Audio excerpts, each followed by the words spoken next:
Hi everyone, welcome back to a delicious, luscious backgammon stream.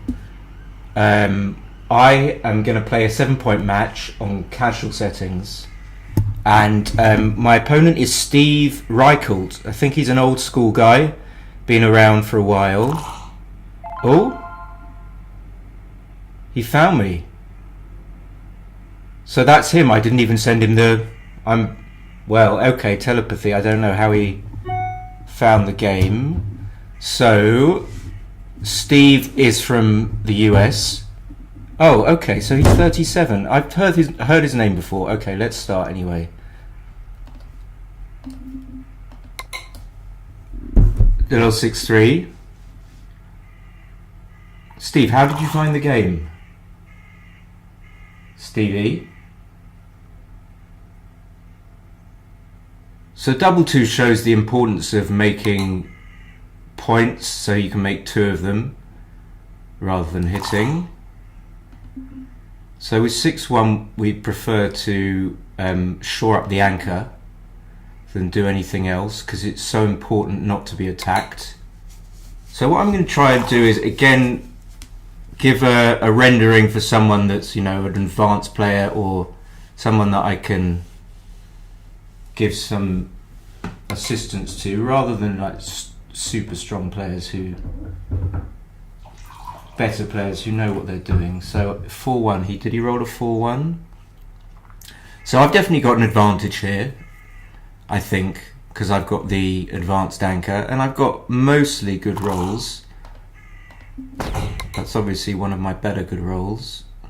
I'm 12 pips up, bit of a cheat. So this is an easy cube to give, just because you look at the man on the bar, you look at the pip count, and that's pretty much all you need to do. But for other cube decisions, you might need to go a bit further.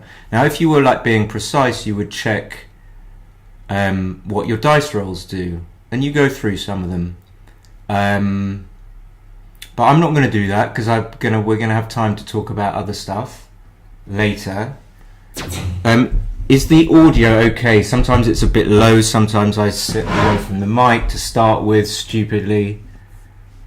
So he'll take 5 is there. There's no other 5. The decision is whether I leave a shot, and I think I do because he's got a blotting board. So again, another easy decision. One thing I've learned is not to take too much time over apparently easy decisions, not labour them, not overly check that I'm not missing anything, just trusting myself a bit more, which is something we can all learn for. This is an awkward roll. I think he has to play them both from the 8-point because he needs to keep his blocking points, which he did. So I could even venture playing 8-7 because he's got 2 blots in board, and I think I'm going to do it, and it's just a question of how long I think about it, and I'm not certain it's right, but let's just play this game, the first game, a little bit more quickly. So double 6 would have been a great roll anyway. I guess we'd be better off, a lot better off not being hit, but it's a disaster in any case. Obviously, if I know he's rolling a 6, then I wouldn't slot the bar there, but I don't know that. So now he's up in the race, so he can just run from the 18-point. I wonder if I can get my arrows up. There you go. Oh, anyway, so they're working. So I hit back, and I think I have to hit on the 24-point, which isn't so bad anyway, just because I don't want to break the 18-point. James is here. Hi, James. My stream buddy. 4-1, a little bit awkward. So all these plays I would say are pretty easy. I mean, I might have got some of them wrong, but Steve's ranked more highly than I am. 2-1 is tricky. I don't immediately know what to do, whether or not to make the point or hit. So if he hits, he leaves shots, obviously. But I've got a 4-point board, not a 5-point board or a 6-point board. And the question is, does he need to hit? In some ways, I mean, I'm finding it hard to think through his decisions for him as well. In some ways, he does need to hit, because if he doesn't, for example, I could just roll a 6 and escape. Thank you, Paul Kirby. How are you?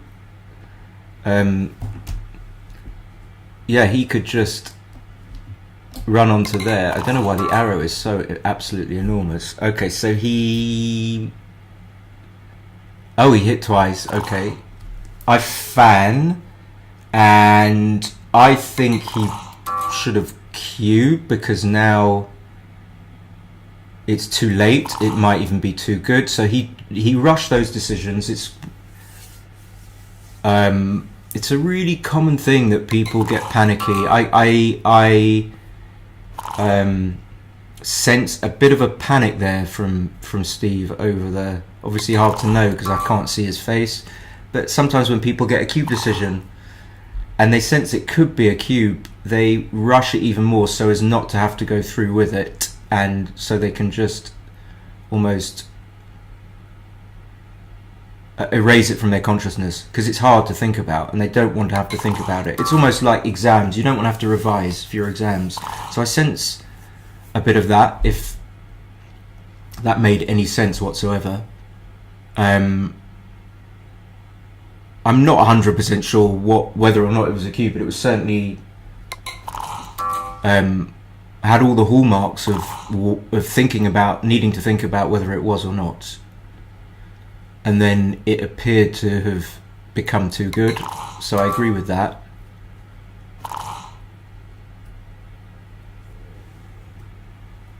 And these are kind of trivial enough decisions, because I've got 2 on the bar, so he can't really go wrong. Double 6 is going to leave a shot. He has to play on, but he still might leave a shot now, which he doesn't.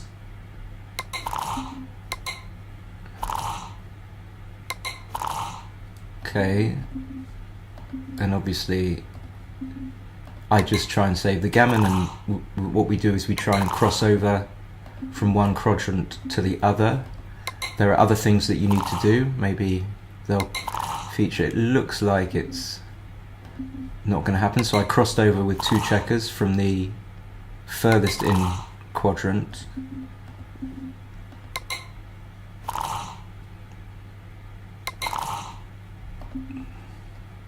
Not sure about this too, but I'm not going to sweat it too much. It's if I was playing like a huge match, so I can save it with again I might have missed something. This double 6 is going to save the gammon if he rolls a 2-1. If he rolls it.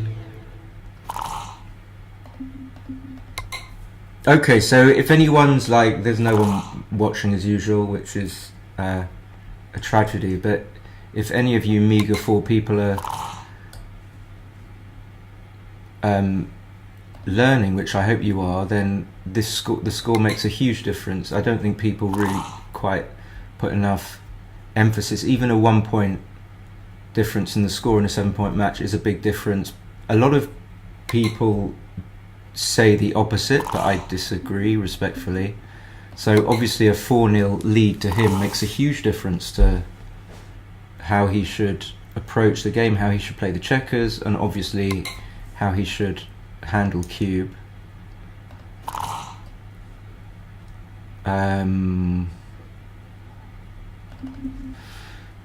I want to come out here, so now I'm not sure. I was just going to come out because I'm up in the race, and it would be nice in a way to make the 5-point, but it's not fully necessary.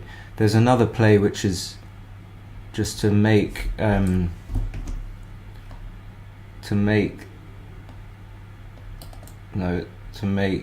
this guy safe. Oh, hard to get my arrows on the board. But the 9-point is for sure. Problem is, if I make the checker safe on the 10 point, I still have the problem of getting these checkers out. Whereas if I manage to, this is a common theme, if I manage to get lucky and avoid being hit, then I've achieved a far greater objective. So that's what I will do. And he might be thinking that he can't hit, but he needs to. He did hit with the 2-1 interestingly last go, so if he was happy to hit with the 2-1, then it should be no sweat for him to hit with this 6-3. Just played 2 out, very normal play as far as I'm concerned. Okay, I don't think he could do that, but you could see the amount of time suggests that he probably wasn't sure. And I would do something. I would like to make the 5 point here, but I don't think it's worth doing it. I can slot the 5 point, but again, I don't think it's worth leaving dice rolls for him that are going to hit and cover. So I might just have to do this, which I don't like at all. The problem is if I make the slot the 5 point, it's awkward. I don't necessarily have a lot of rolls that cover it nicely. So even if I roll, let's say a 6-2, I'd have to leave a shot from the midpoint, and that's a consideration. So here I'm more likely to be able to. Where the fuck are all you viewers, you cunts? So you see, yeah, instead of a welcome, you get you cunt. Double 3. I'm not sure about any of these moves, by the way, but I'm just relying on the pip count here to suggest that because I'm up in the race, I just need to get my checkers round. Of course, the thing that makes it difficult, I'm going to click on, I'm just going to play without taking too much time, is that I've got all these gaps to fill in, so it's not like I can double, but yeah, obviously that's just one of those, no, I've got all these gaps and no I don't. High marquee. And now,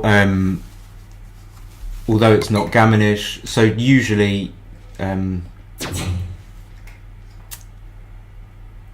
what you're concerned about when you're leading a match so drastically like here is when the position is gammonish. This isn't gammonish. Yo, Simono, this isn't gammonish at all, but it still doesn't mean he can take, and I'm trying to rack my brains for what his take point is. It's probably, so in a money game you need, let's say in a long race like this with 21%, maybe here you need a similar amount to take. So if it was a take for money, then actually he can, let me just go back that thought. Even with this 6-4, I don't think he should do this because it's a tiny bit dangerous to play that 6-4. He should probably just run.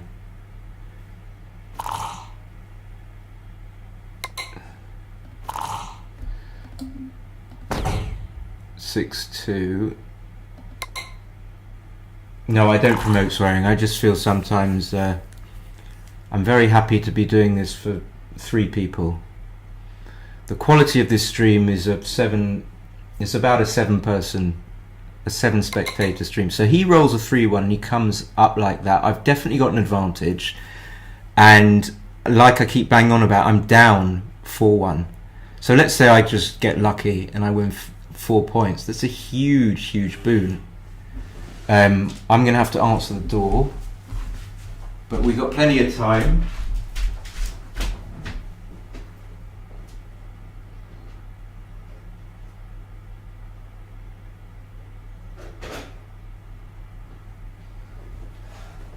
Back, electricity guys here, so I might have to. Anyway, so like I was saying, it matters a lot to be able to make sure that you win your maximum, which is usually 4. It's unlikely that you're going to win 6, but it's not. The position isn't really dangerous enough, as far as he's concerned, to warrant it. It could be a small double though. 16 pips up, and then you just look at you've got to look at what the dice rolls do. I don't advocate anything other than that, like Pratt or anything like that. It's just shoddy workmanship. You've just got to like look through the dice rolls, and so let's say I roll a 6-2, I make the 8 point. He can still stay in the game by rolling something good. If he rolls something bad, it could be that the next turn I have, he won't be able to take the cube. But mostly I think when you average out my dice rolls and then his, I think he'll probably be able to take. But I'm not sure. I'm really not sure. I'm not 100% sure about this 4-3 either. So for here is like a bad sequence for him. Although he managed to come in, first of all I'm going to double. Although he managed to come in, he had to leave a block. I don't think people pass these, although it could very easily be a pass, even though he's got an anchor. So I want to try and make the 7, and there's no other place for that checker on the 7 point to go, so I have to leave it there.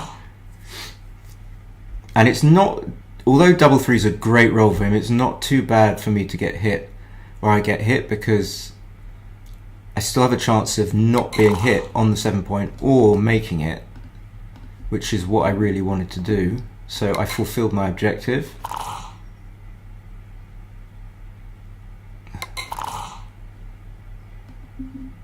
(6-3), I think I just run.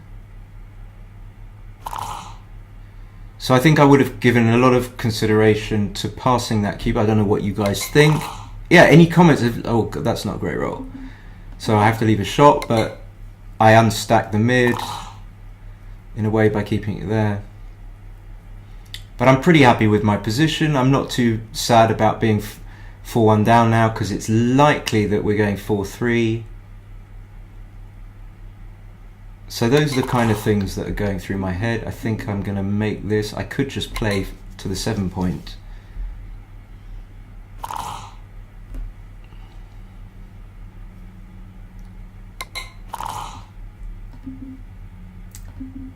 And that's pretty much a forced play. Actually, it's not. So this is the thing. Would I, just after making the 10 point, break it?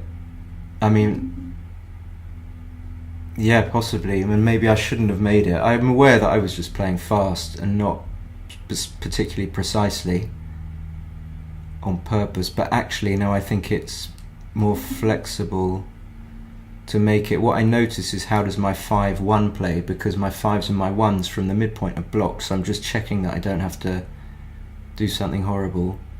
And if I roll double 5, I can't help that. If I roll double 1, I can't help that. Double 5, I would have been better off keeping the 10 point actually.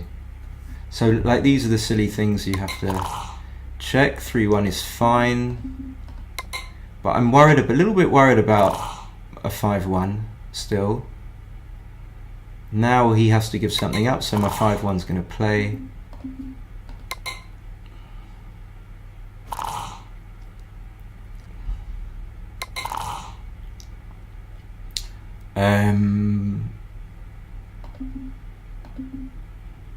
I don't love that, but again, I'm just trying to, or I should at least be setting up the configuration which leaves the fewest shots, both in the short term and the long term.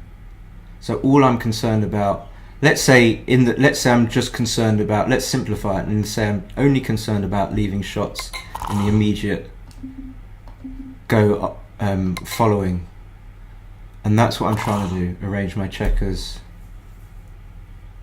so that I don't leave shots, because if I don't leave a shot, I basically win the game. And again, sorry for stating the obvious, but some backgammon is quite obvious. I mean, I can't leave shots here. Any 5 is pretty much gonna destroy me and hurt me, even if he doesn't cover. This is not pretty, because if I do this, then it could get worse for me, which argues for just leaving the shot now. But leaving the shot now is so dangerous, and And now I think my instinct was, I'm pretty sure my instinct, so what I sometimes do now is remember what my instinct was, and I think it was just to play safe, and usually your instinct is right, but now I've started thinking I have to start thinking a bit more. It should be okay. Let's say I play 6-2-3-1. I'm not going to get hit now, and I've also got some chance of clearing next with doubles, but then I've also got some reasonable rolls. Paul says pay later, but Paul shouldn't be telling me what to do. Paul! There aren't, I would need to go through all the rolls, but there aren't really that. What I'd be concerned about is there are some horrific rolls if I do this, but I don't think there are. I mean, I can even be prepared to, like, let's say 5-1 can't hit and cut and lift the checker, which it probably would do. I could even lift the bar. So,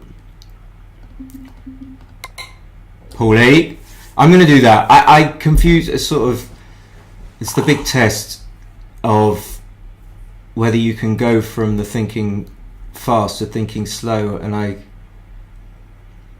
was sort of in autopilot mode. So there's like, he rolled, what did he roll? 6-1? So this is a variation where obviously I'm happy that I didn't leave a shot because I rolled a double one. It doesn't matter what he rolled. So again, I could do something like that, but I'm probably not going to do that. I'm just going to leave the shots.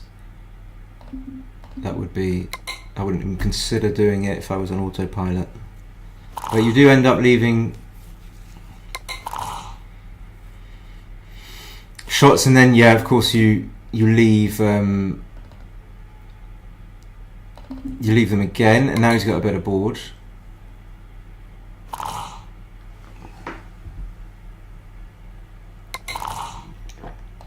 So we're safe finally. Look how long it takes to get checkers safe.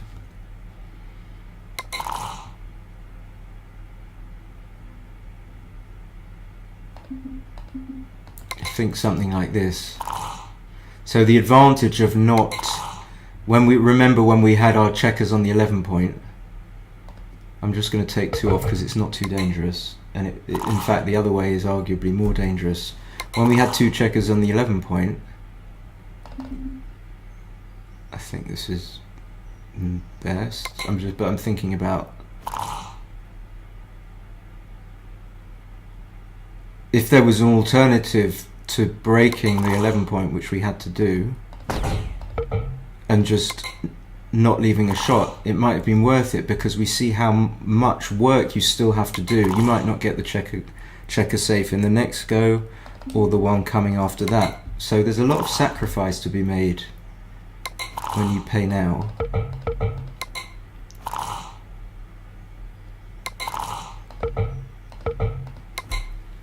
But I went with Paul's move, basically.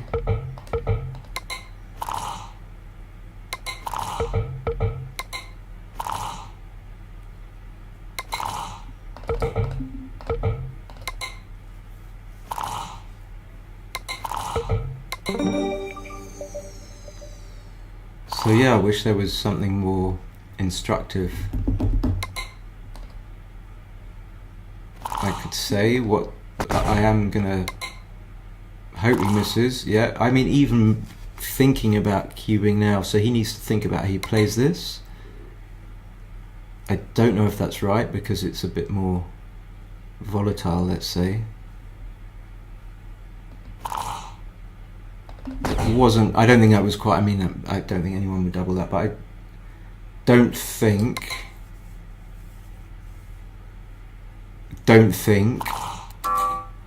and then auspiciously you get the perfect cube, and it's close probably to a pass, if not a pass already. A 4 away, 2 away. I mean, I'm a bit hungry. I need to get another banana, but you just hold on. The 4 away, 2 away, it would be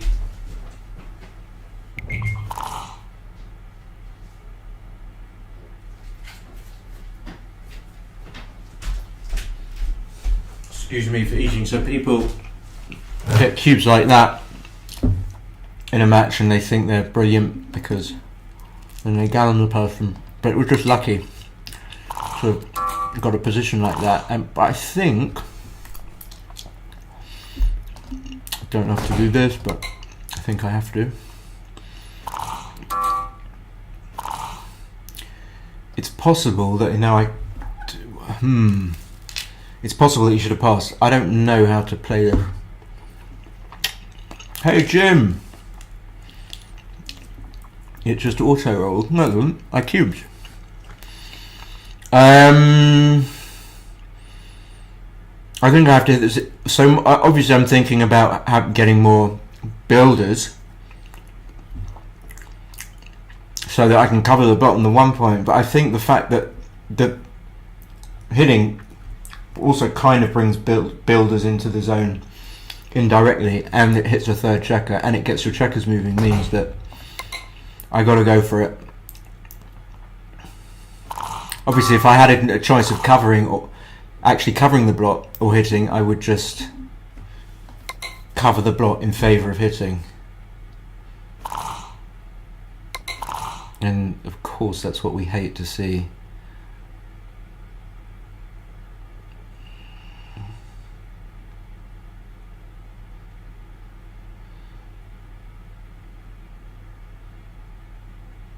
Don't really know, I can't really be bothered to think about this, so it's either coming in with the 5 or coming in with the 4. I suppose if you come in with the 5 and he rolls and you roll a 6, you make the bar. I just don't like the placement of the checker, so I probably wouldn't have played that. But again, I don't think it really sort of like this. Hit 6 to 2. Yeah, so you agree? Yeah, that's what I thought. That's what I did. That's what I did.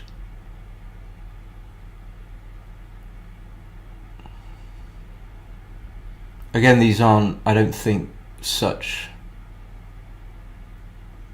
groundbreaking plays. And just checking, I mean, it's pretty much forced that you have to do this, which is a bit annoying because it's unimaginative. It's just very, oi! But I don't want him to hit. That's just annoying.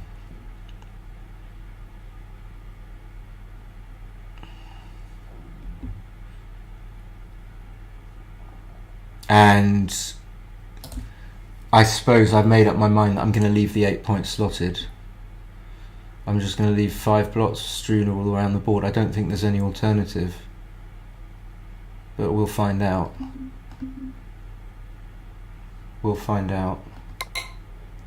I mean, we need to win desperately, so we're going all out.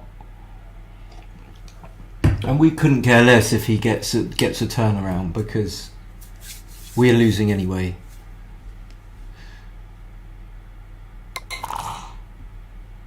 Again, we're going to keep that guy there. That's a clearer play. That's the double the whatever that was before. It wasn't obvious.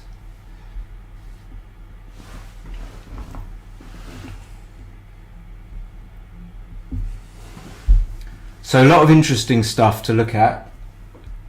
So don't go away. I can't download it. Oh, good. Okay, that makes it easier.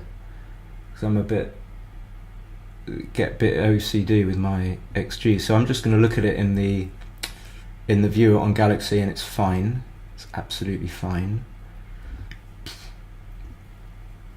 We got Martin A, we got Paris View, Paul Cody, Mark Pope, Simon Lloyd, Mark Cope, Paul Cooper, Jim Morris, Naughty Paul Kirby. Naughty little Kirby. 5 is beautiful. 2, I think we can just come up. Don't want to get hit with a 4-1 or something. I don't know.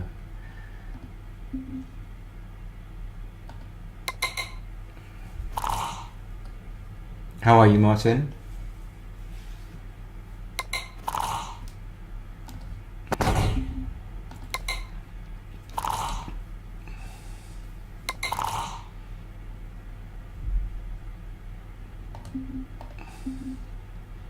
So no alternative, we crack.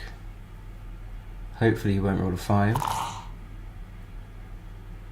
With 4 on the 21, it is a little, when he does roll a 5, it's a little bit sad. What the hell is that?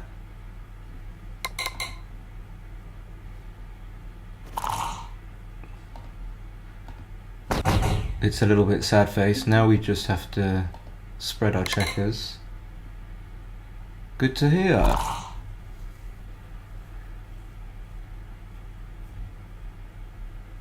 Good to hear, Martin. Okay, so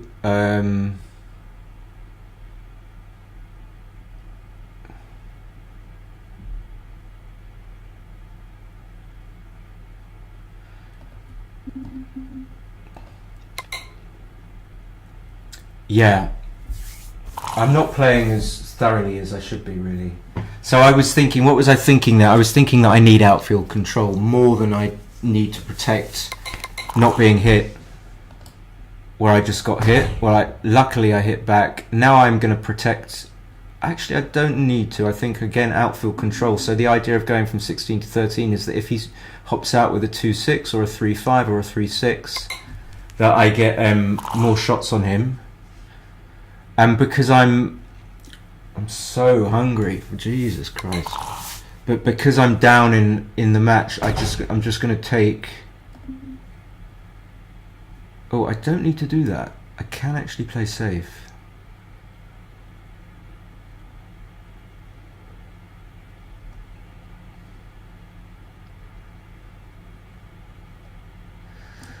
Okay, I'm not sure. I'm not sure about this one. So this leaves quite a few shots, and I really don't like getting hit.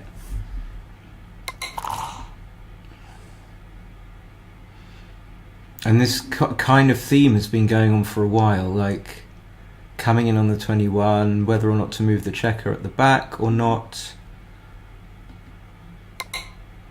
And I'm not really. This is a really good roll for it. I'm not really thinking through these decisions properly because my stomach is rumbling. Because I went for a run. Because it's nice weather and I wanted to get out and get some fresh air. Because fresh air is nice. 1, 2. Okay, this is nice. But I got 5 men back, so we really fear the 3, which he didn't roll. So a lot of things have to happen now for things to go right. I think we can just hang back on the 18. If we get hit on the 18, then we can hit back.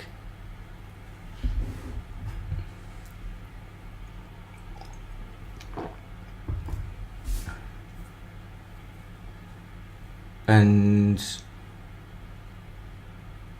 he should hit, he has to hit. These are not nice positions. These always kind of confuse me in a way, but if he doesn't hit, then he just gives me my full roll. I wanted to come out here, but maybe it's just not necessary at all.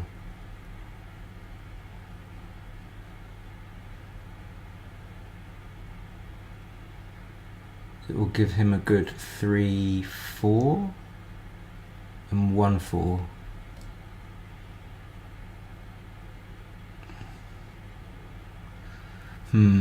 This I'm not sure about, but Paul Kirby will tell me. I feel like I should have come out to what I wanted to do.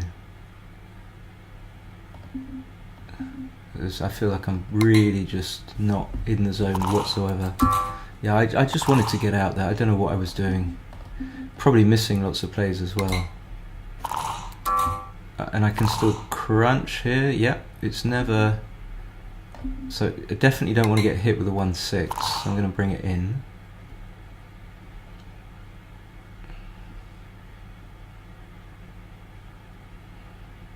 And he should just come out, I think.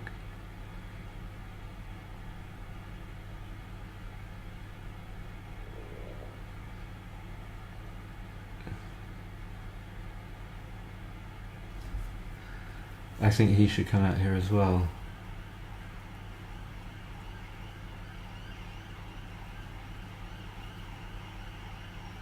I think in a position like this, most players would know that they want to come out. And the only difference between someone good and someone not so good is that they just do it. Yeah, you just can't do that.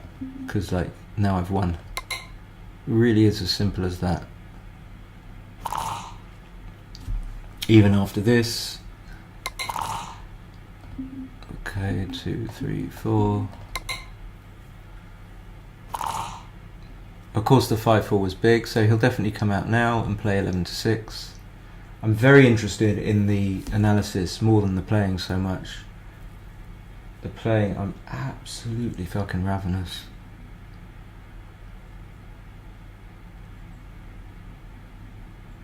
Yeah, I don't know why he's labouring. Yeah, okay, whatever. We still got lucky, but we're still going to crunch. He just didn't know that was the right play, but we're going to crunch anyway, so... Oh, we're not. Okay. I think this is better than coming off the 21. And it's over the...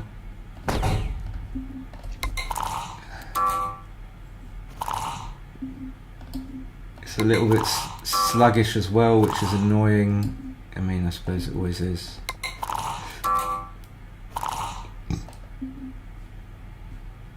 This, leaving a shot, okay. For no reason, I think probably didn't have to leave a shot.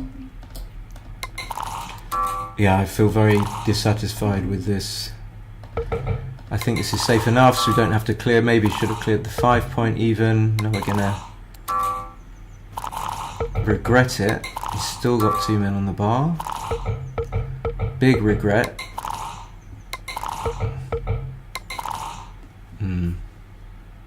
So you don't want to do something like that, like have the game won.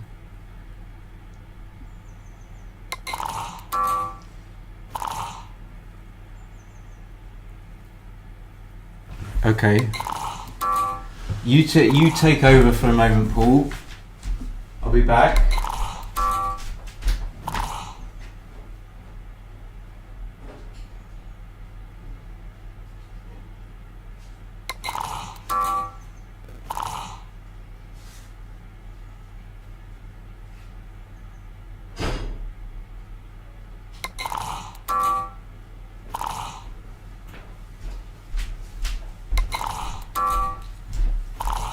How are we doing? Adolf, we have the sounds on where we like, we have sounds. When we don't like, we have whatever sounds we want. It's not for you to decide. And if you don't mind me saying, your name is fucking stupid and rude. Fucking hell, how did this happen?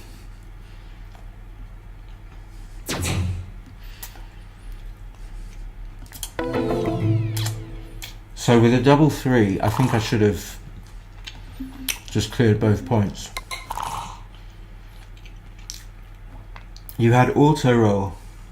Oh, because you were doubles. Oh, is that what you were saying, Paul? He had auto roll. Fuck, I'm so hungry. I think I'm gonna bow head off. What the fuck kind of name is that, you cunt?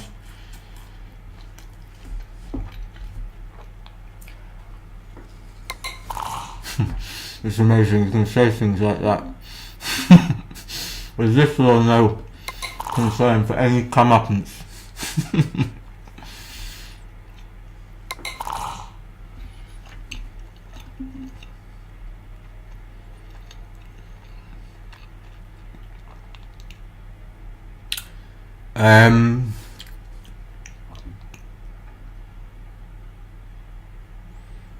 I'm tempted to hit loose, but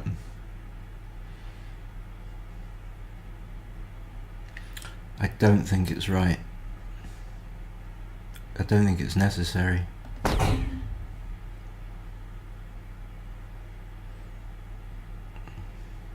And then the 4. The 4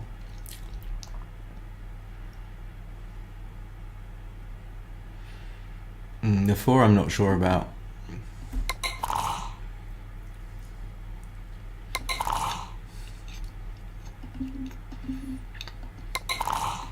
Oh, for fuck's sake.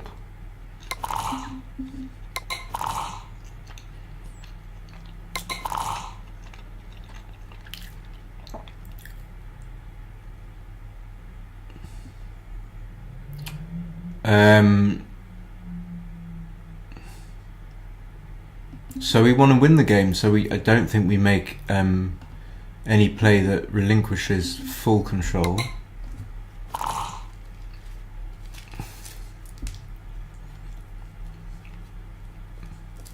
It's interesting that you said please, Adolf,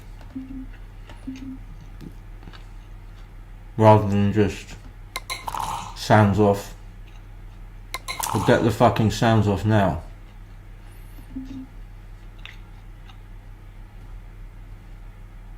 Butterfly. No, I bet you, Paul.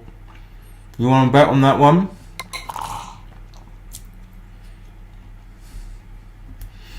So we'll see in the analysis. Paul is going to pay me a tenner. To be honest, I keep saying I'm absolutely starving and I can't think. I overdid an old man. I went too fast. It really eats up your, I don't know, your sugars or something.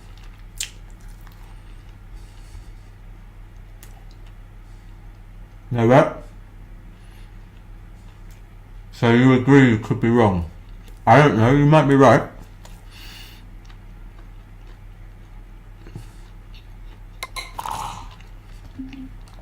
My logic anyway, I mean I don't really care about what's right, just the reasoning was that you have to stay back. But it could be that you didn't have time to stay back. But Steve has done well.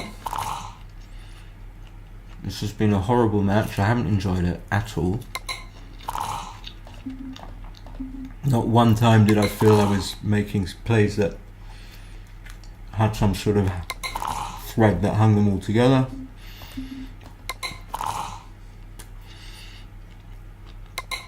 It should be over. Well done, Steve.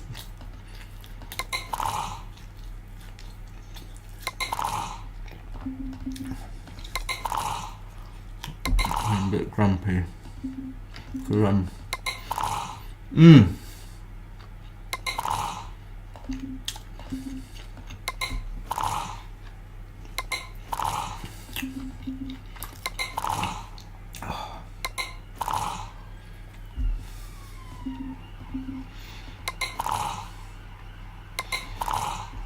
Can't be bothered to talk. Alright, let's have a look.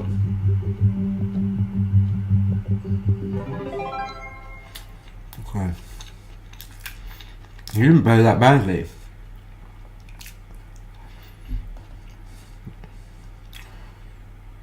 It felt like, so should I, instead of going, no we don't want that, we want,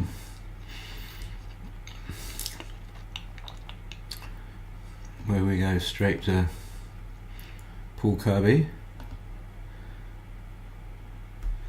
She should make the 23. Okay, I did kind of look at that. I don't know if that's gonna, I mean again, Steve, absolute pleasure. I thought you were someone that I used to play around on an old platform called Games Grid, but I don't think it's you because you probably would have been 18 or 19. It might have been you.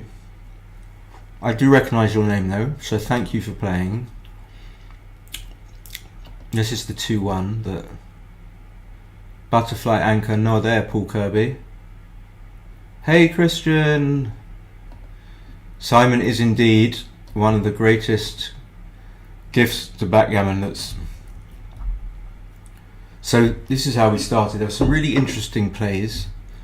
6-1. So I remember talking about how this game was kind of normal, very easy decisions. This was a double and take. I kind of not even bothered to look at it was a small double, but still an easy double to give because of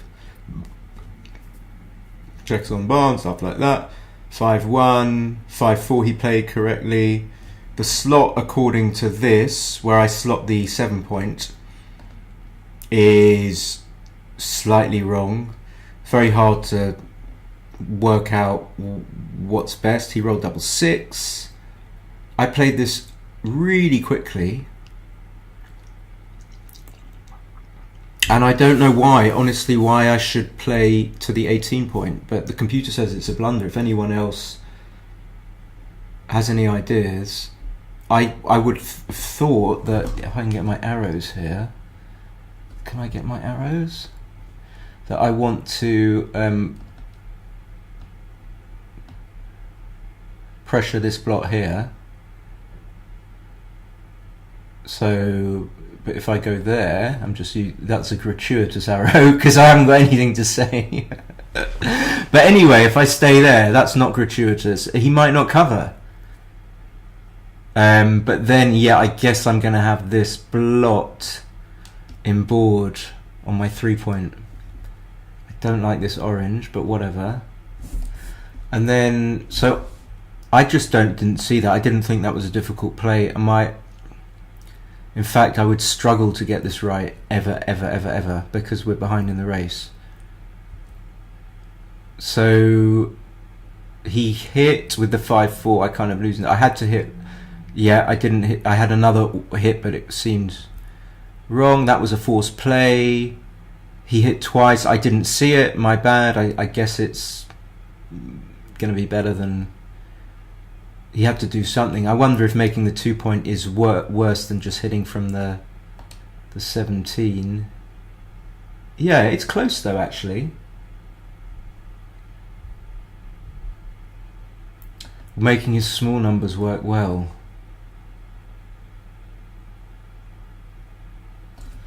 I don't see it. I'm not saying you're wrong. I mean, yeah, okay.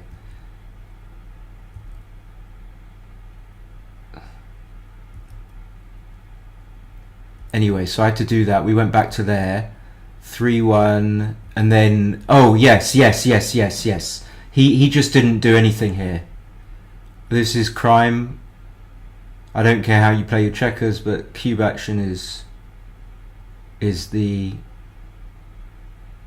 very essence of BG. So why would you not cube here when you're threatening to close out the position, basically? How else can we put it?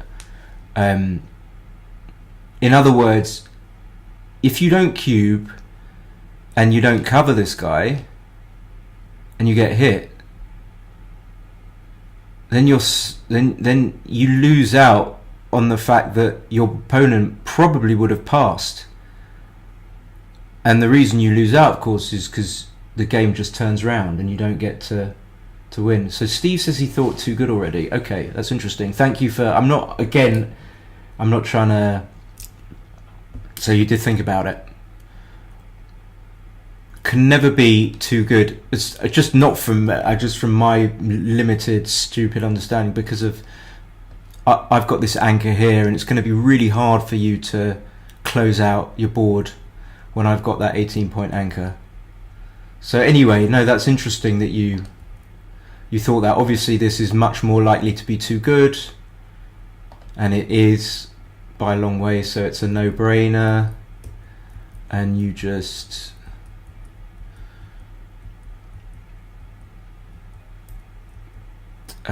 what was this? 10-3. Do we care? We don't care. Am I laying into you? That's just my way. I'm a cunt. I don't think I'm late. I think I'm delighted that you're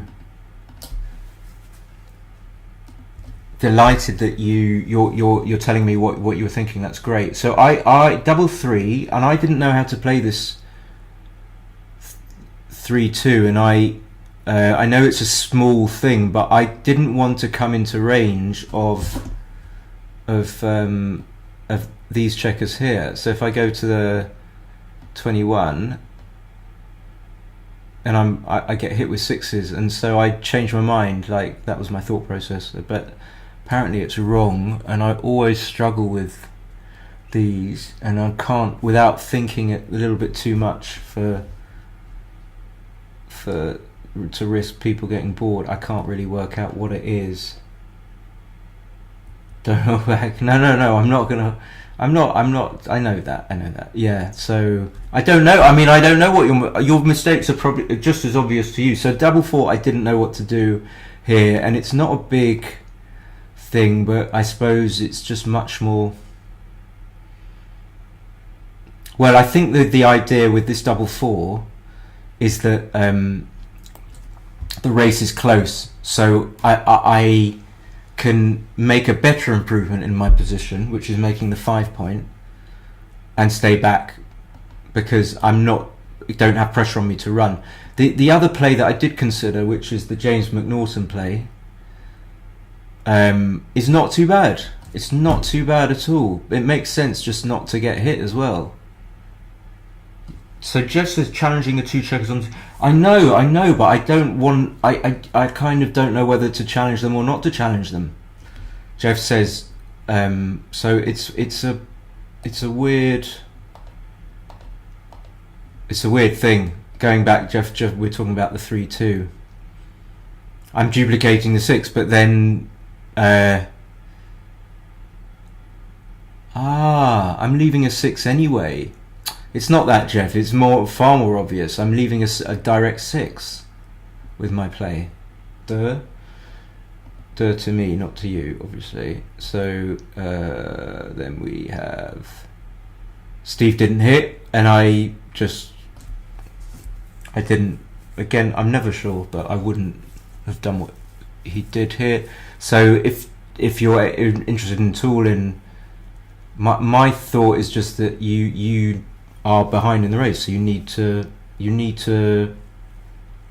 give yourself a chance of actually winning the race, and you can do that without much risk. So also this kind of, if it's visually a bit weird to come out, it's sometimes right to have, what am I doing?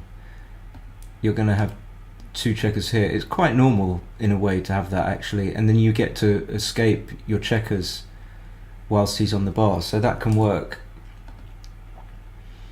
4-1, I should have made the 5. That's really difficult. I'm not going to talk too much about that. And then the double 3, okay, it turned out to be right. And so this was actually a take on this, and he's got 24%. I think because of what Stick has told us in holding games, this isn't going to be 24%. It might be 23. I don't know the exact figure, and then it will just turn it into a pass.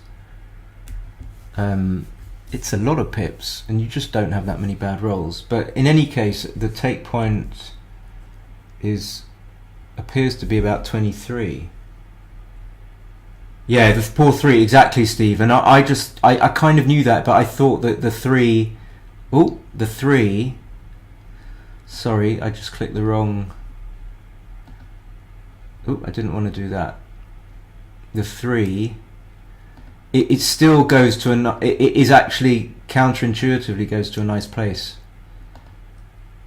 It's just an unusual place, but you know, the more you play, the more you'll get used to it. You'll start to see that it's not an completely unusual pattern if we're just playing from pattern recognition. Anyway, so you went 4-0 up. 6-4, okay, it doesn't really matter too much. 6-2, and then I missed. I kind of talked myself out of doubling this because he's got an anchor, and then it improved a lot, but it's still, the computer says, I don't know if I can get up the.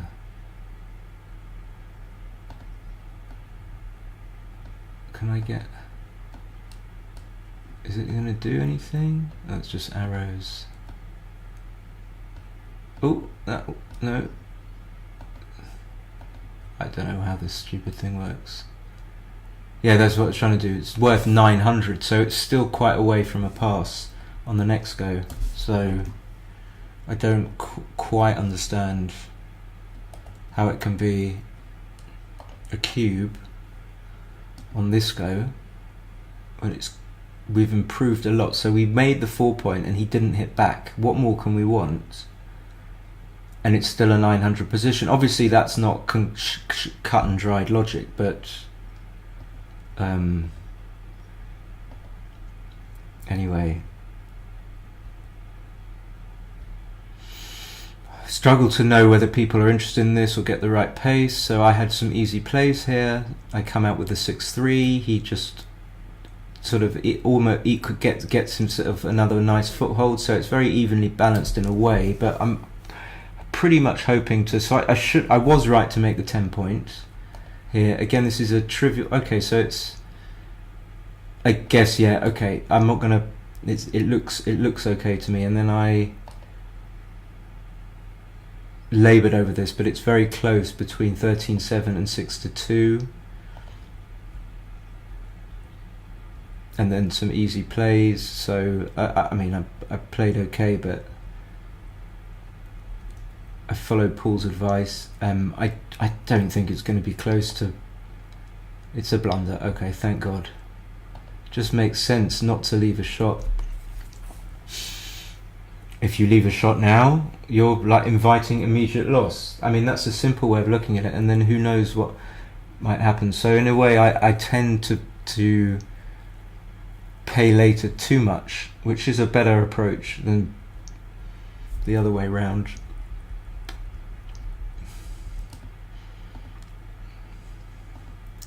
So it became 4-3. I spotted that Steve shouldn't come out. He should just play 11-5. But again, I think, Steve, you know that, but you just played it too quickly. Which is, then I got this thing and I thought it was a pass. Yeah, it's a big pass. I mean, I didn't think it was a pass. I thought it might be a pass. And I just thought you would take it. 3-2. Okay, I shouldn't hit. That's really difficult. Fair enough. I should hit with that. That's a no-brainer. You were wrong with this, Paul. It was close. But I had some logic. This was the first play I had some logic for like some good reasons, so that's fine. After this, I'm going to take like a little 5-6 minute break, and then I'm going to play my friend Simon. But if he's not around, then I would love to play one of you guys, and then yeah, this is where I. If you were split in the back, I think I could have found that pass. Let me go back to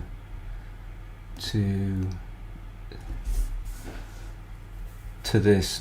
So fair enough about being split, but let's just say, can I start drawing on this board here? Is that going to allow me to do that? No. What's that? Line tool? No, I don't want that. I want to be able just to draw.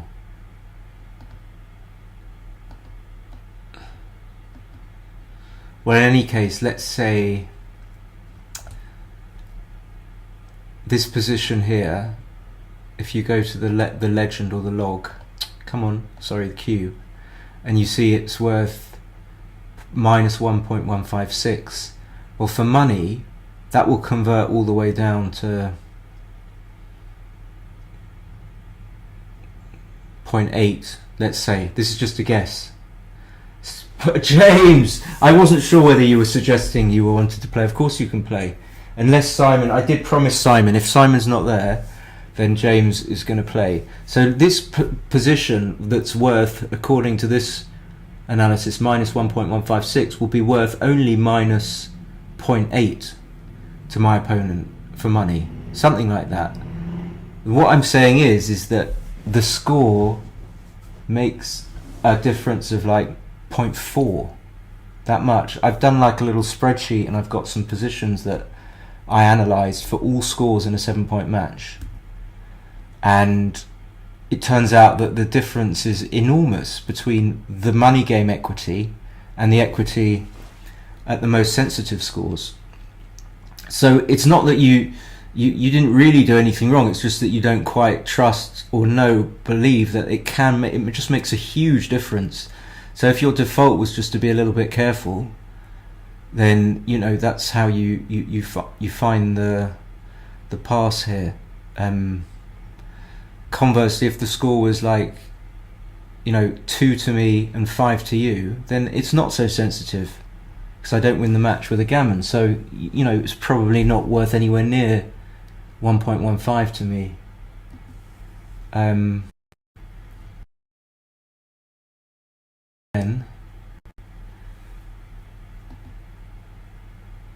So anyway, we got all the way down to here, and I made a big blunder here. So this was a difficult play for me, and I had a hard time not making the play I did. I didn't want to make any other play. So that was the first thing that made it difficult for me to make the right play. And that basically, in a way, I'm saying that I didn't really want to think about what was going on here. I just wanted to rely on pattern recognition. But I guess that if I look at it longer, I'll see that if my opponent rolls a 6 and I haven't got this checker here,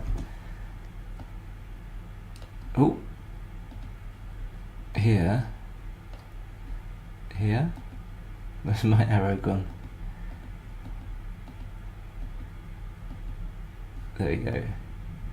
No, if I haven't got my checker here, and then he just comes out, and I can move one of these checkers and I'm not dead. But if he hits me, it's a really big tempo.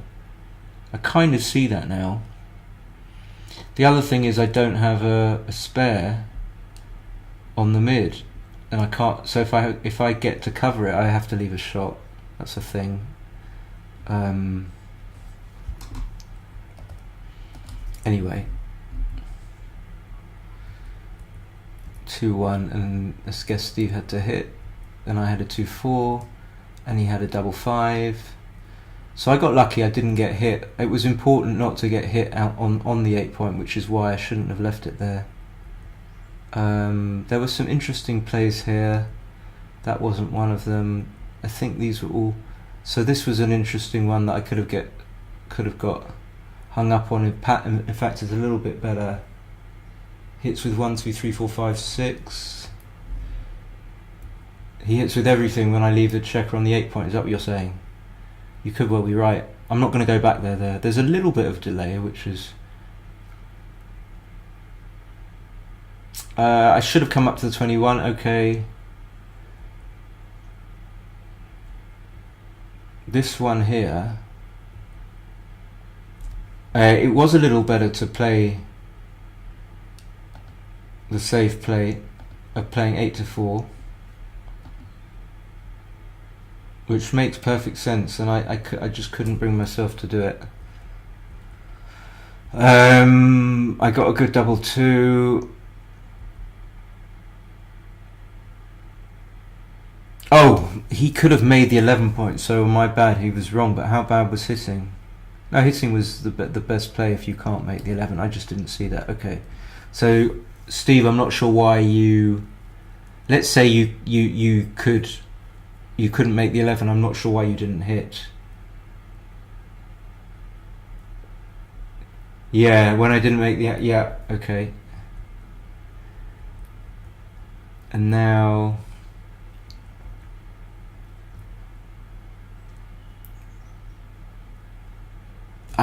This was where I was wrong as well. I would have come out. This would have been a huge blunder. Wow, I was completely wrong.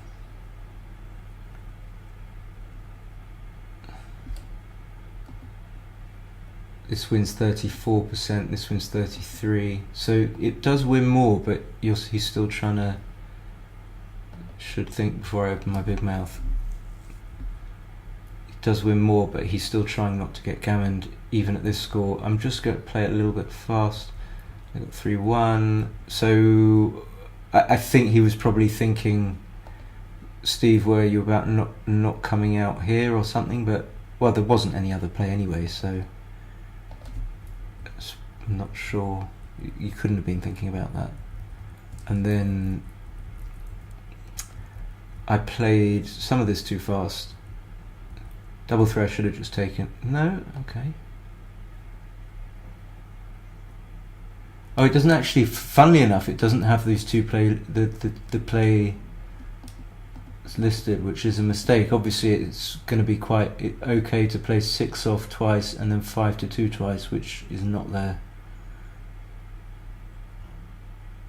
That's, I don't know what that is. I don't think it's a bug. It just doesn't consider some of the plays at all.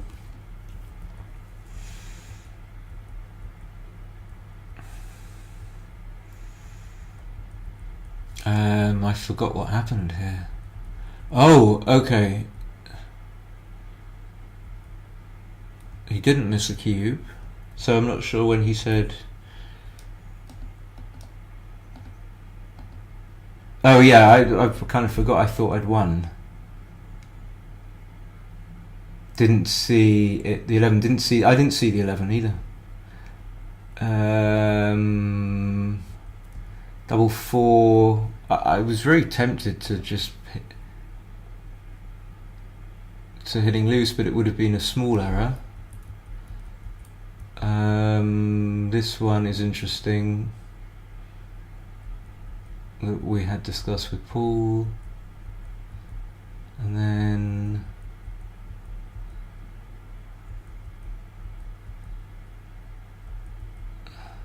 that was it. Okay, I'm going to be back in,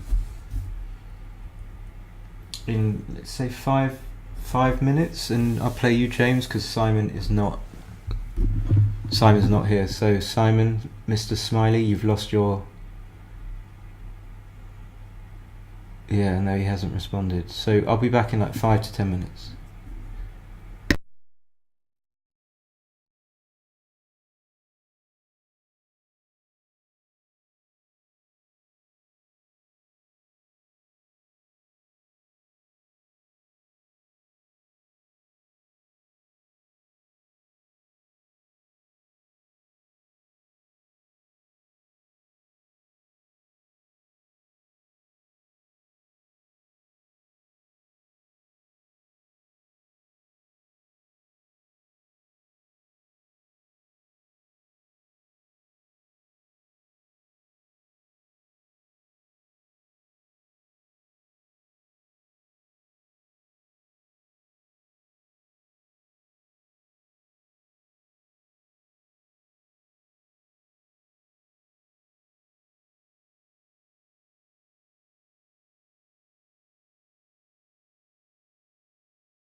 Hi all, I'm ready for James, whenever he is. We just need to calm down now. We all need to calm down. So, James, why don't you send me the code, 7-point casual. I'll be back just putting the banana skin in the bin.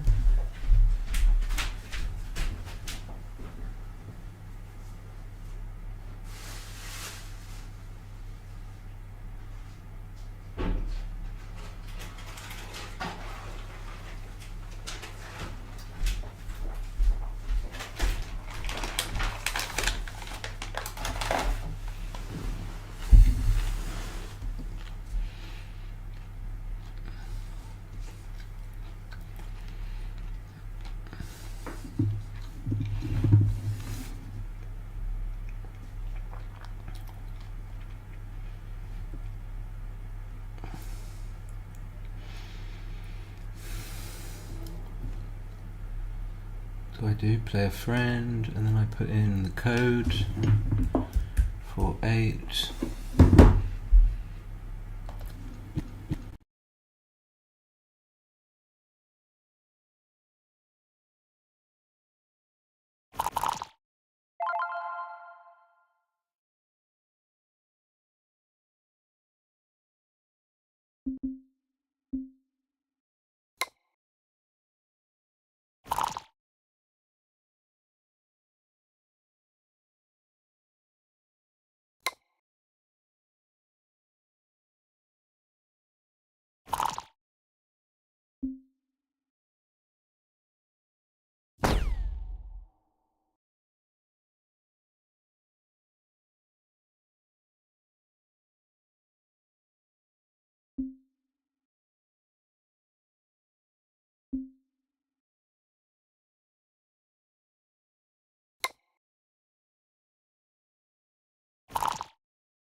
Testing.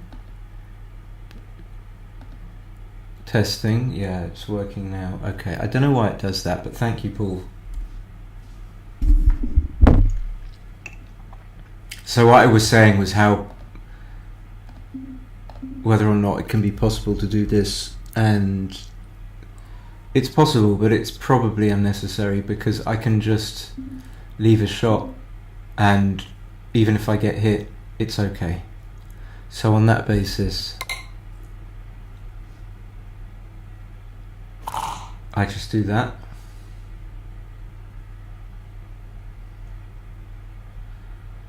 So James should stay back. That seems like a very standard concept, or like a basic concept. I've got an advantage, but probably not enough to double because he's got an anchor, and also because I can still leave shots. I've got an awkward configuration of checkers. So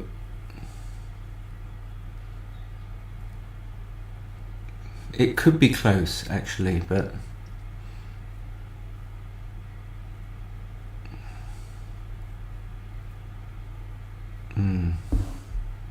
but I'm fairly comfortable it's not a double.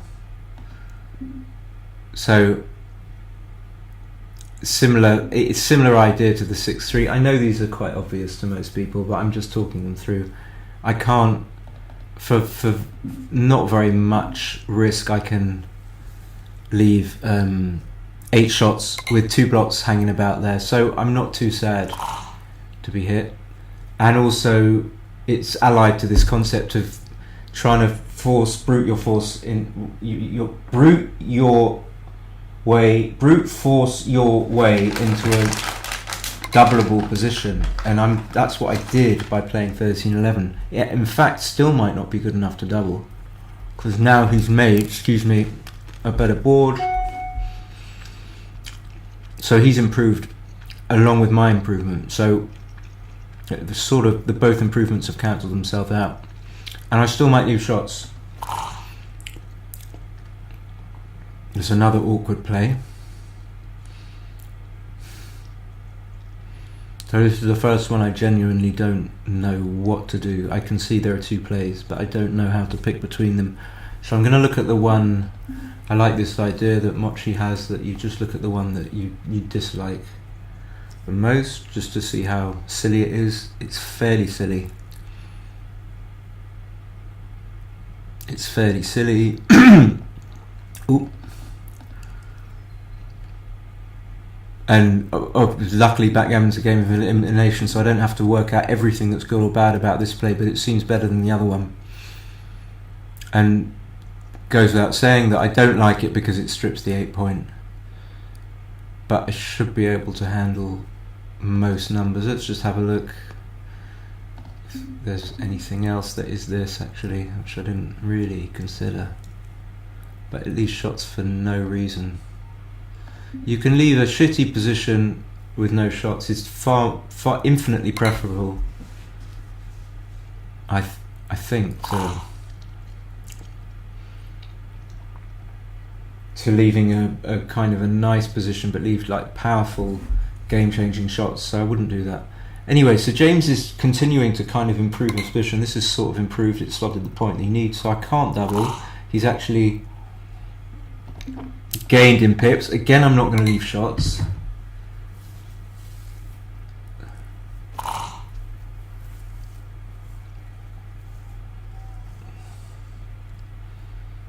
These are the standard things that happen when a holding game. You have to give up something, but you're not going to give up your goalkeeper. So he has to play 2 down from the mid. Obviously he knows that, and he's just checking. James is a very, very good player.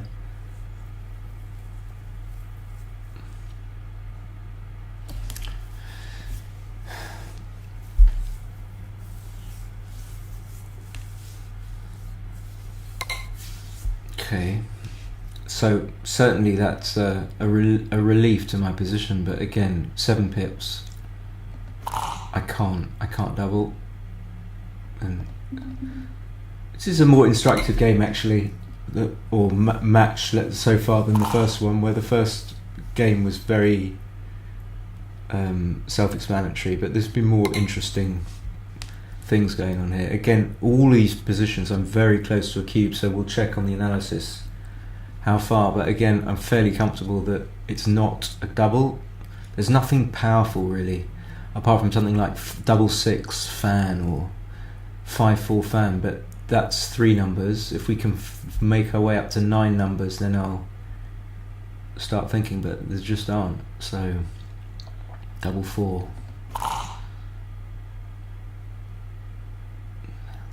I just leave the shot as far as I can tell. So I'm going to do that as opposed to play it to the 2 point. So he's going to hit with double 3, double 6, 5, 4, and that's it. Double 4 doesn't hit.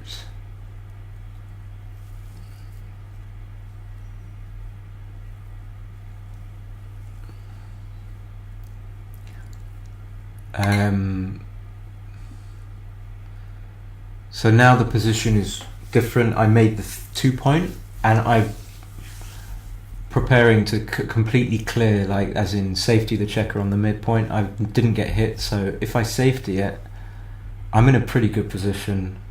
Plus I've got like some rolls that semi-wipe him out. Like I said, the 5-4, but now we've also got double 4, double 2. So the fact that we've got that, and like I said, allied to the fact that we've got a lot of rolls that just play safe, it should be okay to double. The worst thing that can happen, let's say, is we roll like a 2-1 or a 6-3. 2-1 is pretty bad. 6-3 leaves a shot. But I mean, this is going to be really close. But I think it's just about doubleable. So James will take. It's a very easy take.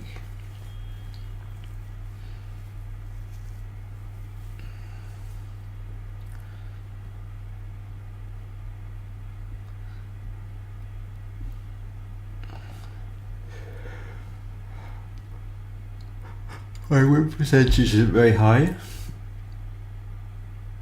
He's thinking a little bit too long. I mean, fair enough. We've got 8 oodles of time. Okay, so I think again we're going to not leave a shot. 5-1 was awkward as well. I didn't see 5-1. So perhaps if I'd have seen 5-1, I might have thought twice about doubling. And so what I noticed, maybe not with this 3-4, is because my structure's really awkward, is that James can now think about leaving the 21 and spreading his checkers out, but he can't necessarily do it with this 3-4 because the checker from the 21 doesn't get full freedom. But it's something worth thinking about, playing 21-18 8-4 or 21-18 6-2. Doesn't want to play 24-21 because that just wins me the game. So he did the kind of give up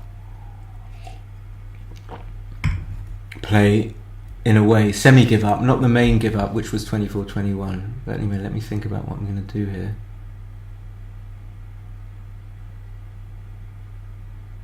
Basically have to leave a shot whatever I do. Okay,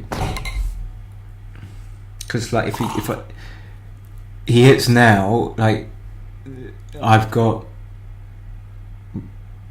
a very easy whatever. I mean, if he wants to cube after a fan, it's just pretty easy. Because he's primed. So there was a big premium on him there, keeping his 6 point. I guess the idea is that when your back checkers is still primed, it's much more important for you to keep your opponent on the bar. It's going to be more difficult. So let's see whether or not most people would not even think about this. I don't know if it's not saying it is actually a redouble. I don't think it is, as I would say. But my point is that the fact that he played his 4-3 like he did makes his 6 point open, which makes it a pretty easy position for me to have winning chances in. And so that, I guess that means that if he cubes in the not necessarily this go, obviously she won't cube. It's a very easy take, but because it's probably not a redouble. But let's say he doubles next go. Okay, he does double. I think he conned himself into. Of course, I can go wrong and I can get gammon, but I don't know. Let's see what you guys think. That was a big decision. So if I got it completely wrong, I'm crap. So he should just play big. The other thing is if he redoubles, and whether it was or wasn't, he doesn't like make one of the checker plays, doesn't play them correctly. That's a big deal, because you have to average it out. So that's an incorrect checker play. We'll check it. So he's still primed with these checkers on the 21 point. And like this is I suppose a commonish variation where I just end up coming in and I know I'm favourite again. So it's just a question of making sure I don't double too early. So I'd love to do something with these checkers. So I'm blocking his sixes, and then I'm thinking about covering. I can't block double five, but 6-5 would come to the fifth, to 15, 4 to 15. I don't think do I want to let him out with double four? I don't think so. Double three will just stay on the... But he should be okay, because he's either going to be able to hold the anchor. Okay, that's a good roll for me, because I get to be able to make the 4-point board. 6 foot, if I come to the double five...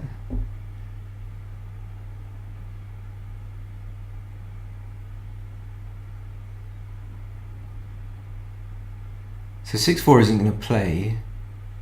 Is there any reason for me to play 17 to 15? I'll just lose some coverage on his 6-5. I don't get my checker. The problem is if I stay on the 17, I might not get. He might not come out, and then I might have trouble getting this checker safe or doing something with it. Does that matter? Maybe not.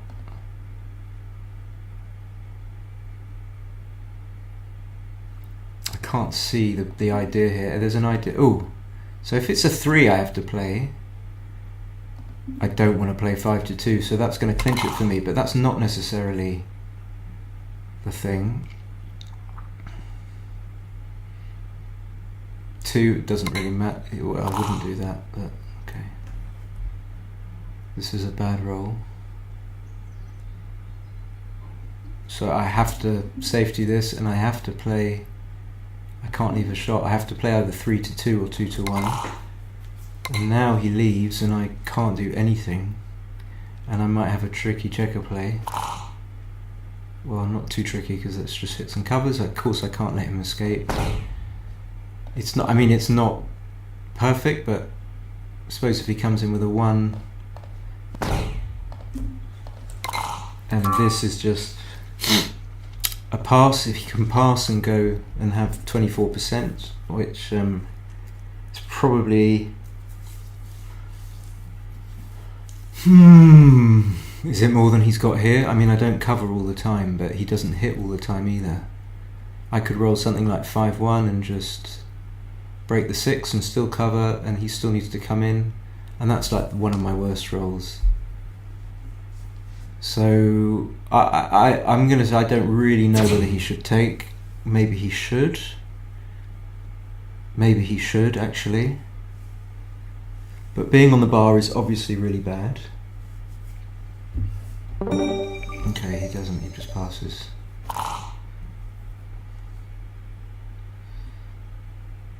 He didn't think about it for too long either. So 5-1 he slots, 5-1 I split because I'm leading.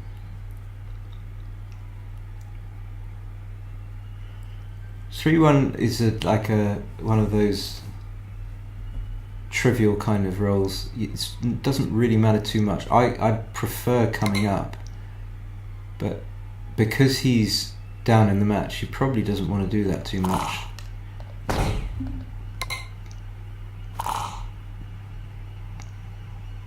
Similar idea. He's also down in the race, so he probably doesn't want to split. Okay. So he's got an advantage because I've made the 2-point and it's too far up in my board. 5-4 is a bad roll for him. He probably just needs to play 13-9, 11-6. Just play safe, as safe as he can. Just don't think there's anything else.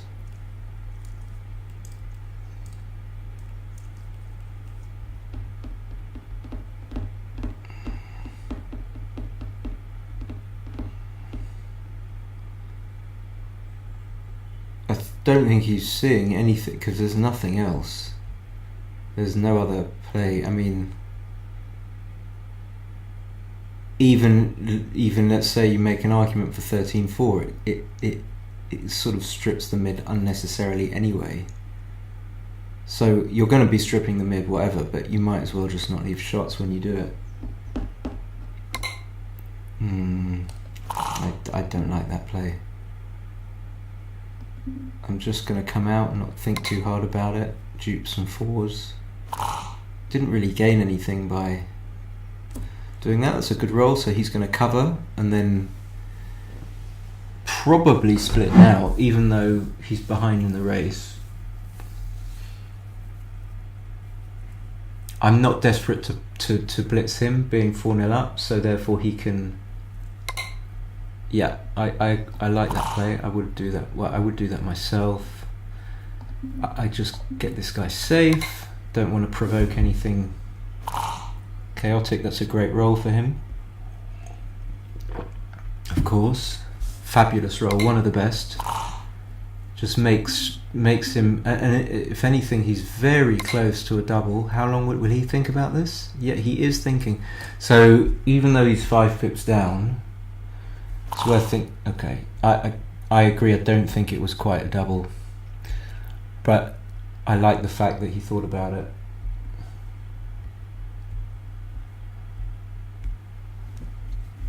So there's only one play. This is just, you have to slot the 4. I don't think there's any sense to playing.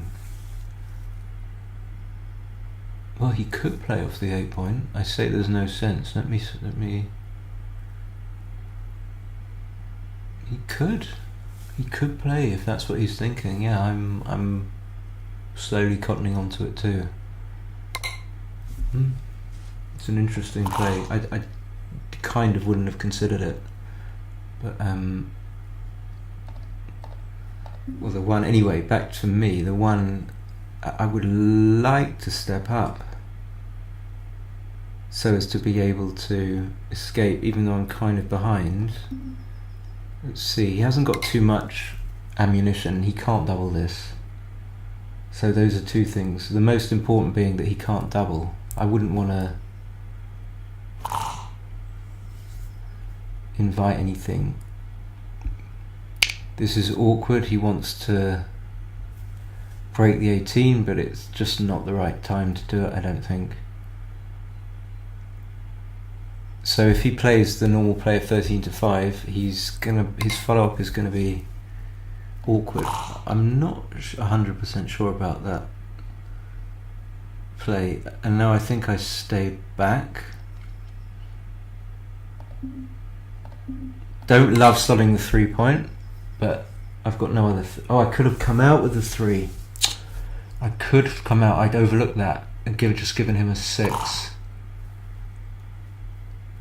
I could have done by staying on. I had 8 checkers bearing down on me, so I think it's likely to be better to come out to the 18, but I didn't consider it.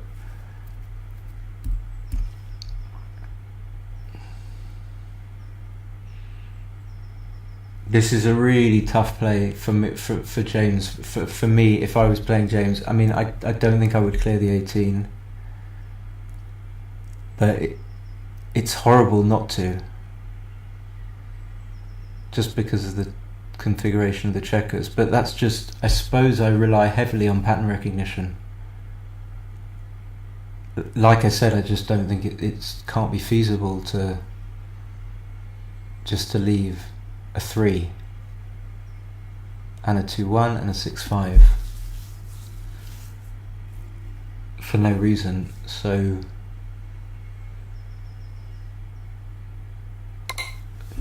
yeah, and now being up in the race, I think I have to run.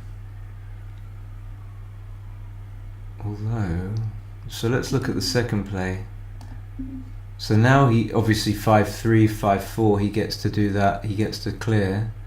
5-1 he can play in board, but things like 6-2, 6-1 he can't hit. 6-5, so this is definitely worth considering. And this is this just says I'm up in the race, and he's got wastage as well. So this is like the play that I would really like to make. This is just more complicated. 6-3. So let's say he rolls like the 6-3 or the 5-4. I only get indirect shots.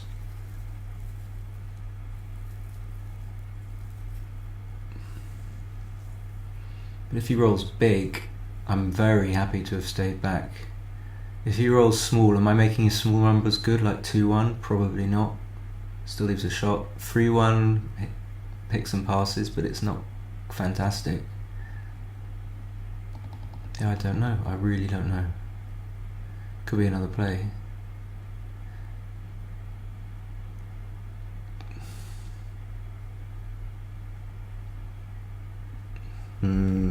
I don't know, but I'm not saying that I think this is the best play. I just can't bother to think about it. I genuinely like both plays. So he would have hit and go. I didn't see that roll. He would have hit and covered. I suppose what swung it for me is that I don't want complications. I'm less likely to get cubed in anything but like a race. So the worst case scenario for me here is that he rolls a big number and I have to take a cube that's not gammonish. So that makes sense to me.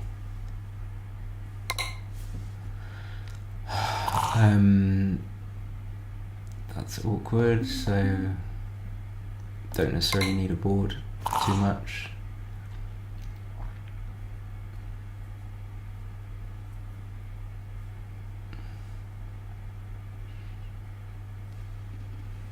He can play 13-4, he can do this. So that's obviously a great roll. I'm severely up in the race. I don't know if it's enough to cube. He's got wastage, but not too much. So all in there. So I think in a lot of the reason I brought them all in, because in a lot of variations my race lead will be enough to cube. So I'm going to be 7 up. It's probably enough.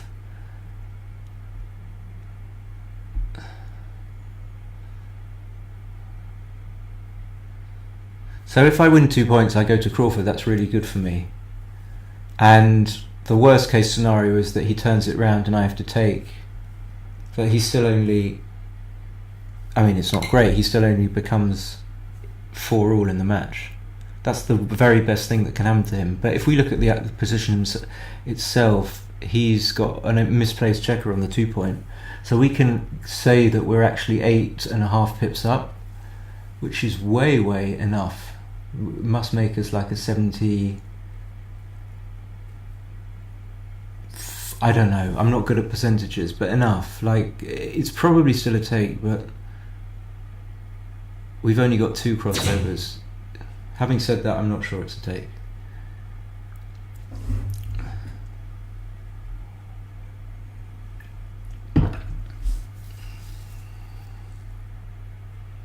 So he's got a gap on the 4 point as well, that's obvious. He's got a misplaced checker on the 2, and he's got 2 on the 1 point, which might also end up getting wasted. So it could well be a pass. Yeah.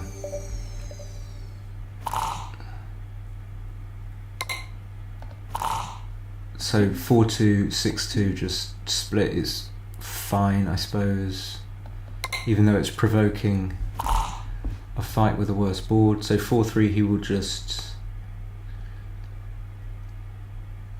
split him down, and I'm delighted to make this anchor here. And then I'm not delighted with the 4, but I've got no alternative. I could play 6-2, but it still leaves a lot of shots.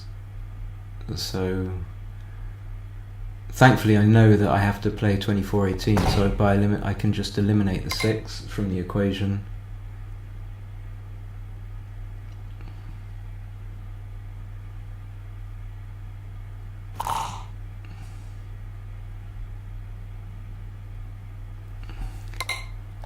Yeah, I would make the anchor, and then I don't think there's any need for me to come in on the 20 point, because it's easy enough for me to escape if I want to, by rolling a 6 or a combination. He is thinking about cubing, but that's fine because he's not going to cube, but he's not really got. If he's got an advantage, it's like 55%, and no gammons. The only way you can win a game. That's really. It's not really bad. I mean, it's not a big error, but it's just not. There's almost like no single market losing sequence. Maybe the only one is double 5 fan. So he will just need to, I think, I was about to say play 21-13. And I don't know how to play this.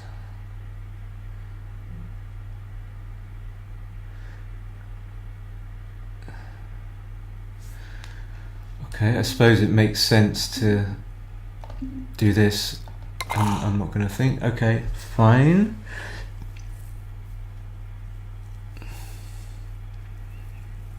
Yeah, dare I say it, can't help myself. I don't like the way that James has played.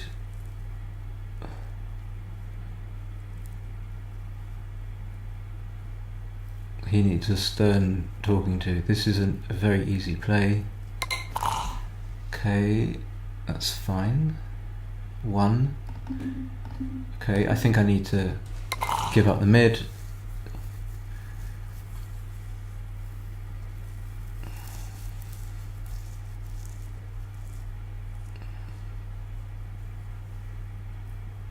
I like the fact that James is taking his time, but don't like. That's a great roll. I don't like what he's actually doing. It's a great roll, so it should win him the game. It's a real game clincher because, yeah, the pip count is still a little bit close, but I'm primed a little bit. And he can maintain the prime, and he should do, just by making the 3 point from the 6 and the 4 point.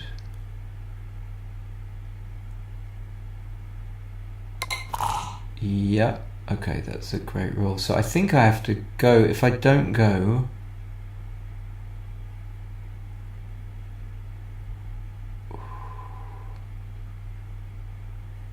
alright, let's look. 1, 2, 3, 4. If I don't go, I end up wasting, don't I? I mean, it's pretty clear. So 2 is I think.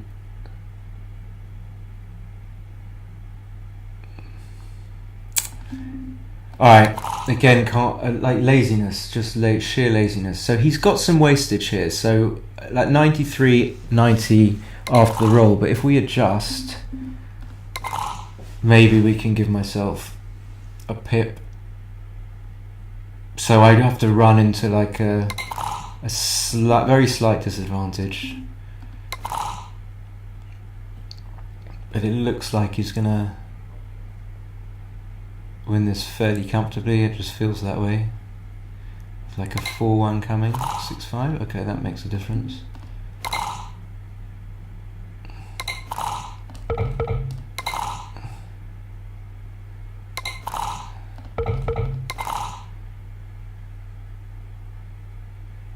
Don't mind winning now, happy to. Just go out for a little wander. But it doesn't feel like I should win this 7-0. Wow, it feels like double 5 is coming for him. Double 5. Yeah, he will win this. Although to like Crawford or something. If you're playing more people, Simon, I'd be happy to play. I think I might call it the last one, Mark, but thank you for offering. Sorry. It's always like I can't very. Oh, double 5, double 5, and this one's not finished. It's not going to be finished. It's going to go to DMP. So 4-1 split.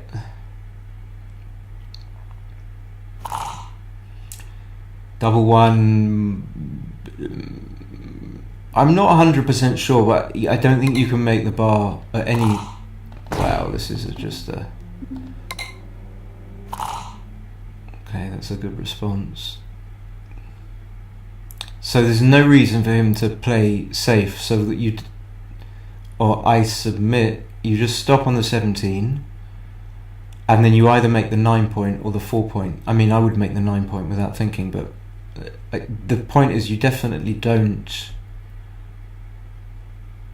Well, this is so obvious to someone that James is. James will know this for sure.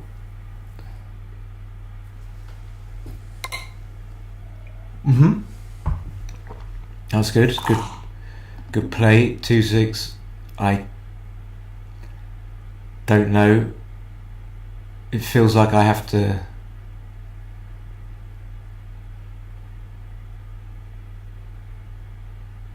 Don't want to think too long about this. If I come down and get hit, I could start cracking. Anyway, I can end up making the 18 with a 5, maybe. Or if he hits me, I can come in and roll a 4-5 or a 1-6. If he hits me on the 9, I mean, I could still end up making the 18. He's thinking of doubling. I didn't cross my mind. I hope it's not ridiculous to take this. I mean, I didn't think about the fact that he had a double, but he does have a double. But I think it's a fairly... it's a reasonable take. His destructive numbers are like 6-1, 6-6, 3. But even then... So, I don't know, a little bit weird for me. I wasn't thinking about Q. But this one's weird. He'll just run, I think. Try and get missed. He'll just run from the 24 point. Anything else? If he could hit and safety the checker on 8, so using this number system, if he could hit on 18 and safety his checker on 8, he would probably do that. But he can't, because if he hits on 18, the checker on 8 doesn't get safe. There is an alternative to run the checker from the 8 all the way to 19. That's not too bad, actually.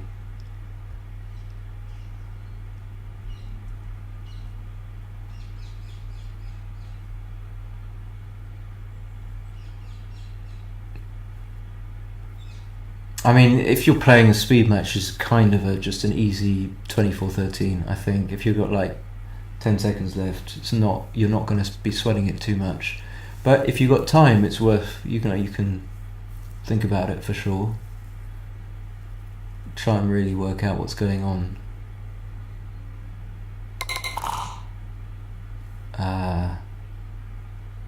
So he made, after my 2-6 makes his play look really good. But he made the play that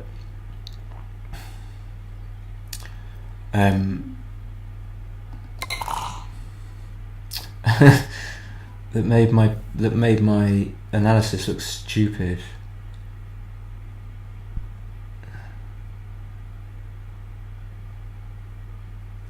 He can do a lot of stuff here, and I'm in trouble.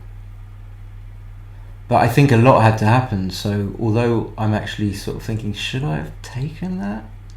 A lot of bad things have to happen first. Even now,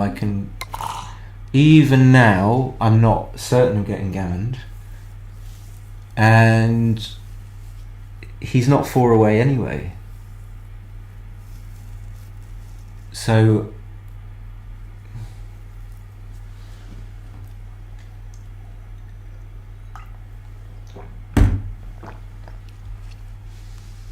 I think he's overthinking a lot of these decisions.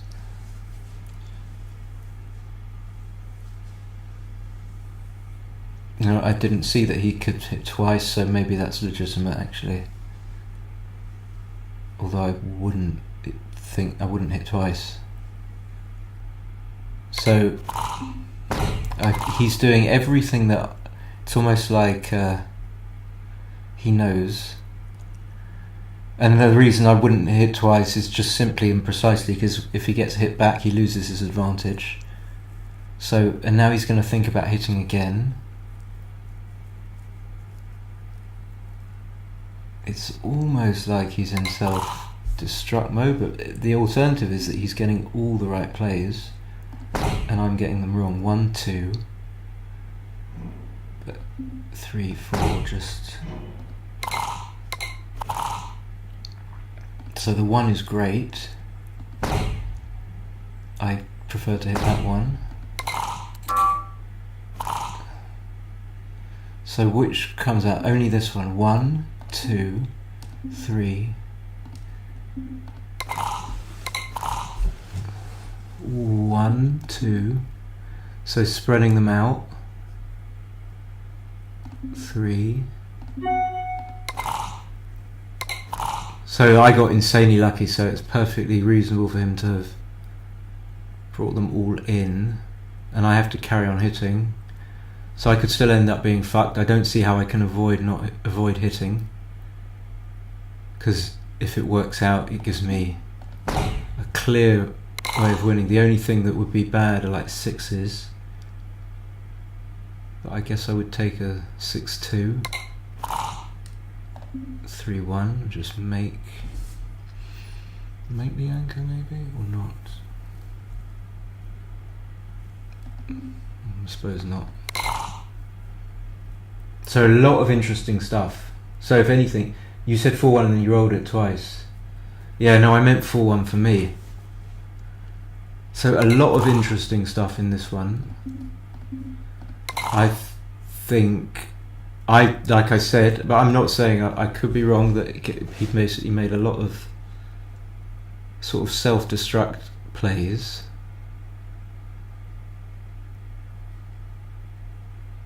And we will see if I'm right or not.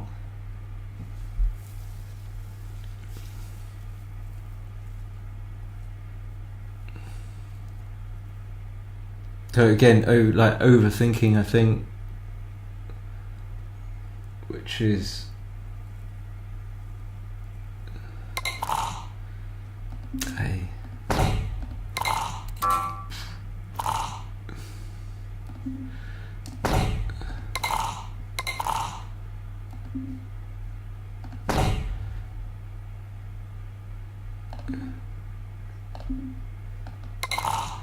Hit 2.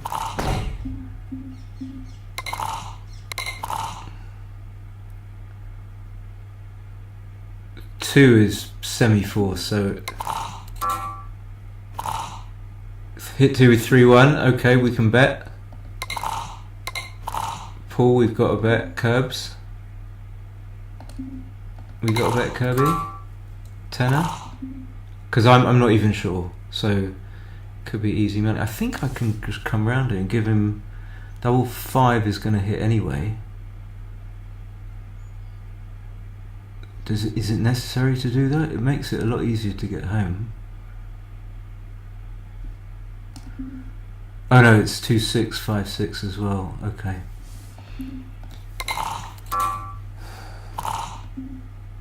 So this is 2, 5, double 5. I could clear the 6 point, but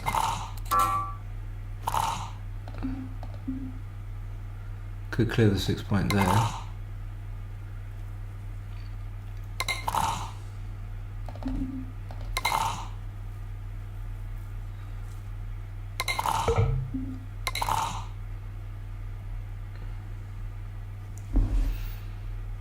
I hate playing these time things because when I play badly, I've got absolutely no excuse. So 2 is forced. Have to give myself a good 2, so I have to play 4 to 3.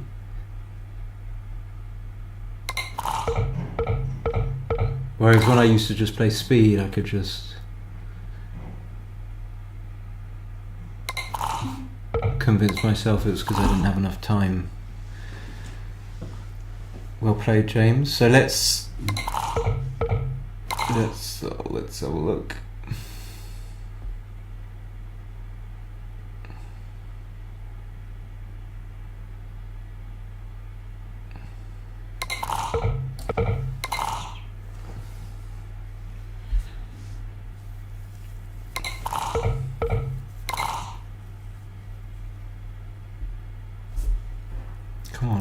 Very sluggish today.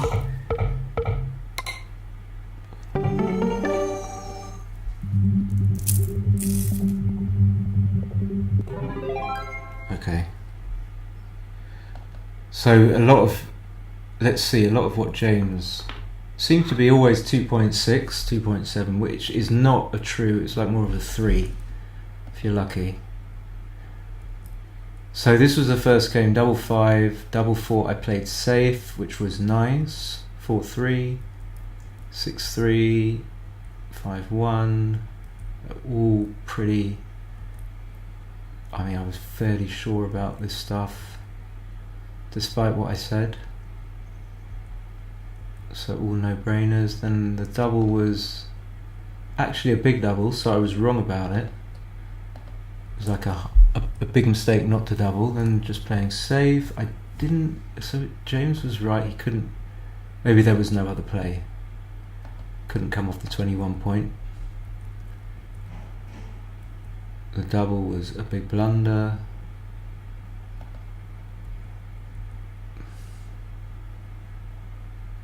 This I didn't say anything about. Okay. So he's got to unprime himself, but I didn't see it at the time. Thank you, James. Thank you. So I didn't see it at the time. Thank you for making me look good. I genuinely mean that, genuinely. Like, yeah, you didn't play your best. You kind of walked into all sorts of traps. So this 5-3-2 I didn't get right, and then it was a pass. So it was close though. It was close. 5-1, 5-1, 3-1. He should. What did he do? Oh, he split to the 23. Okay, which is not quite right. Everything good. Good 5-4. So my play will. Of course, I like it now. I see it on with the computer says it's right. It just leaves it. Just you don't strip the mid. So he got the right play, and I was critiquing it, but it was right. And then the 6-3, which I liked. I thought that was a nice find. That's a really good find. 3-1, 4-3. Oh, and then the double 4. So what's going on here? 21-5. So this, I think it's missing. The play I wanted to make was 13-9, 3-9-5, which isn't there. But some of the plays aren't there. It doesn't necessarily mean it's terrible. I didn't look at 21-5.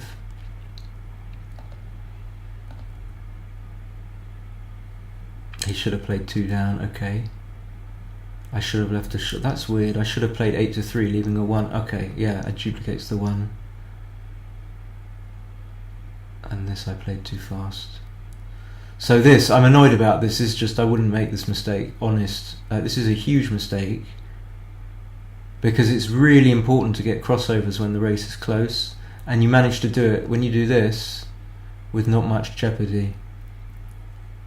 You get 2 extra checkers in, whereas this just nonsense. You have to get those checkers in. So it's allowing you to do the work in one roll. So why turn it down? And then there was a good pass. It's fairly close, but that was nice. So 6-4, 6-4. He shouldn't make the anchor, but it's close. The double is. It says it's not. It's very close, but it's just there's no reason to double here. 6-2, double 5, double 5, double 6, 3-1. Then I had to run.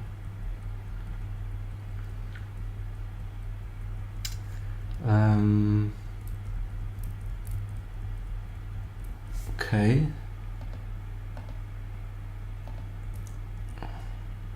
Double 3 is a monster. Double 4, good play. Double, which I didn't see, so it's a huge double. Okay, this was obvious. labelling it. I didn't like his 6-5, so it wasn't a big mistake. So 17-6 was the contender as well. 2-6, 4-3. This is Paul Kirby's. Paul, £10. I'll send you my PayPal. I mean, why would you hit twice? So this was like the self-destruct. So that it just let me back in, but by giving me a shot, and then he repeated it with, yeah.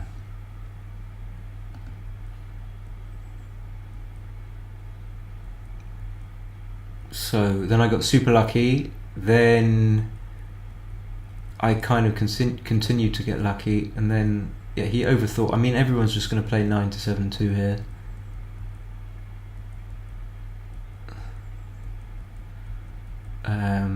And then nothing. Then this were just easy plays, and that's pretty much it. All right. I'll be back sometime, I don't know when, but thank you everyone for watching, and see you soon. Bye.